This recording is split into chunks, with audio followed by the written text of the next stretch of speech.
नमस्कार शेतकरी मित्रांनो, पीक विम्या संदर्भातील महत्त्वाचा जी.आर इथं 30 मे 2025 रोजी काढण्यात आलेला होता। त्या जी.आर मध्ये पीक विम्या संदर्भातील महत्त्वाची अपडेट दिलेली आहे। तर संपूर्ण माहिती जाणून घेऊया आजच्या व्हिडिओमध्ये।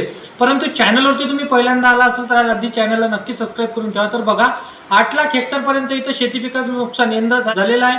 परंतु यामध्ये काय झालेलं आहे की जे वाढीव दराने शेतकऱ्यांना पीक विम्याची जे रक्कम मिळत होती, तर यंदा त्या तसं की या जी.आर मध्ये सांगण्यात आल्याप्रमाणे आता वाढीव दराने हे रक्कम न मिळता कमी दराने तुम्हाला रक्कम मिळणार आहे। कारण की आता तुमचं शेती पिकाचं नुकसान झालं असेल, आधी कसं होत होतं की वाढीव दराने हे शेती पिकाचं नुकसान म्हणजे पीक विमा हे शेतकऱ्यांना मिळत होता।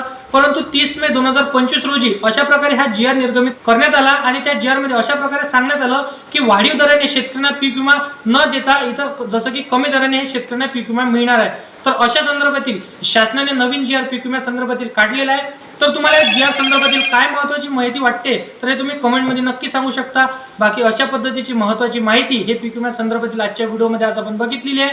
तर व्हिडिओ आवडला असेल तर व्हिडिओला लाईक करा, तुमच्या मित्रमैत्रिणींना व्हिडिओ नक्की शेअर करा आणि असेच कामाची व्हिडिओ जर का डेली पाहायचे असेल तर चॅनलला सबस्क्राइब करून साईडला दिलेल्या बेल नोटिफिकेशनला नक्की प्रेस करून ठेवा, जेणेकरून अशीच महत्त्वपूर्ण व्हिडिओची नोटिफिकेशन डेली तुम्हाला भेटत राहणार शेतकरी मित्रांनो।